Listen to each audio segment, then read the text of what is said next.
ఒకవైపు హరీష్ రావుకు సంబంధించినటువంటి విచారణ కొనసాగుతుంది. మరోవైపు ఏదైతే సిద్దిపేట నుంచి వచ్చినటువంటి నియోజకవర్గ ప్రజలంతా కూడా ఇక్కడ చాలా ఉత్కంఠగా వెయిట్ చేస్తూ ఉన్నారు. వాళ్ళతో కూడా ఒకసారి మాట్లాడించే ప్రయత్నం చేద్దాం.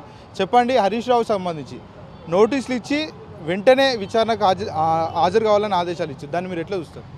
తప్పకుండా అండి, ఎందుకంటే చట్టం పైన కోర్టుల పైన చాలా విశ్వాసం గల వ్యక్తి మా హరీష్ రావు గారు.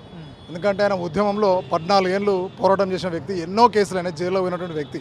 ఎందుకంటే తెలంగాణ రాష్ట్ర ఏర్పాటు కోసం కేసీఆర్ తోటి భుజం కలిపి ఆయన ఎమ్మడున్నాడు. అప్పుడు ఆంధ్ర నాయకులు ఎంత పెద్ద పెద్ద నాయకులు ఉన్నా కానీ వాళ్ళందరినీ తట్టుకుని వాళ్ళందరినీ గడగడలాడించి తెలంగాణ రాష్ట్రంకు కొట్లాడినాడు. ఇలా వచ్చిన తెలంగాణలో 10 సంవత్సరాల అభివృద్ధిలో మంచి ముందుబాటులో తీసుకుపోయి ఆయనకి ఇచ్చిన మంత్రిత్వ శాఖలో బ్రహ్మాండంగా పనిచేసిన వ్యక్తి. ఇలా దానికి చట్టానికి ఎందుకంటే తప్పు చేయలే, ఆయన ఏ తప్పు చేయడు కాబట్టి నిర్భయంగా బరాబర్ వచ్చేసాడు. ఎందుకంటే ఇలా సిట్టు నోటీసులు రాత్రి ఇచ్చినా కూడా తన నియోజకవర్గంలో అభివృద్ధి కార్యక్రమాలలో లేకుంటే మన సంక్షేమ కార్యక్రమాలు తిరుగుతుంటే అక్కడ నోటీసులు వచ్చినా, ఇక్కడ హైదరాబాద్లో వచ్చినా రాత్రి ఇటు వచ్చిండు. పొద్దున వాళ్ళు ఇచ్చిన టైంకే అవకాశం తీసుకోవచ్చు, అవసరమైతే జరపచ్చు, కానీ అవసరం లేదు. అది మనం తప్పు చేయనప్పుడు భయపడాల్సిన అవసరం లేదని ఇలా నిర్భయంగా ఇలా పోలీస్ స్టేషన్కి వచ్చి ఇలా అటెండ్ కావడం జరిగింది. మేము దీనికి భయపడే క్వశ్చనే లేదు.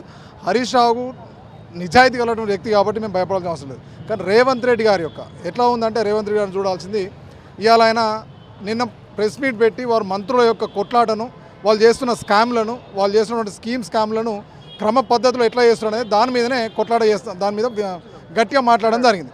సో దాన్ని ఇలా గట్టిగా ఆయన వివరించేసరికి వారు ఇలా మనకు వ్యతిరేకంగా మాట్లాడారు. కానీ అంటే ఇలా మంత్రులు చేసిన కమిషన్ల కోసం కొట్లాట వాళ్ళది.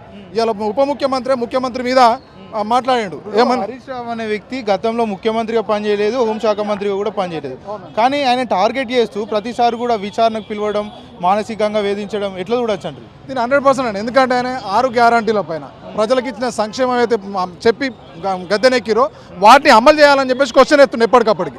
ఆ క్వశ్చన్కి సమాధానం చెప్పలేక, ఎందుకంటే ప్రజాపాలన వాళ్ళు, ఎందుకంటే వాళ్ళ మంత్రులే వారు కమిషన్లు బయటపడుతున్నాయి. బట్టి విక్రమార్క గారు ఏం చెప్పి నిన్న మా బాకా పేపర్ అని ఆంధ్రజ్యోతి పేపర్లో వార్తలు రాపించారు. ఇది ఎవరు రాయించడం నాకు ఎరికే, నేను వైఎస్ రాజశేఖర్ మనిషిని కాబట్టి అంటే ఇంకోటి పరోక్షంగా ముఖ్యమంత్రి మీద మాట్లాడినట్టే. మళ్ళీ వాళ్ళ మధ్యలో ఏమో సయ్యదులు కూరినట్టున్నాయి. మొన్న కూడా చూసాం, పొంగులేటి వర్సెస్ కొండా సురేఖ గన్నులు పెట్టుకునే కాడ కల్చర్ వచ్చింది, బెదిరించి ఇలా కమిషన్ల కాడ వాళ్ళకి కొట్లాట జరిగింది. ఇలా అంటే ఒక్కొక్క మంత్రిలో ఇవాళ మనం అంతకుముందు సీతక్క చూసినాం, వారు పిఎన్ఏ స్వయంగా ఇసుక దందాలో దిగింది. ఆ ఇసుక దందా గురించి బయటకు వచ్చింది. ఇలా అంటే ఏ మంత్రి అయినా కూడా పూర్తిగా వారు కమిషన్ల కోసం. ఇలా మొన్న ఏఐసిసి సభ్యుడు ఎవరైతున్నాడు సంపత్, తను కూడా ఏం చేసిండు, ఇలా ఒక కాంట్రాక్ట్ను బెదిరించి పైసల కోసం ఇలా పోయి అది కూడా పోలీసులో కేసులు.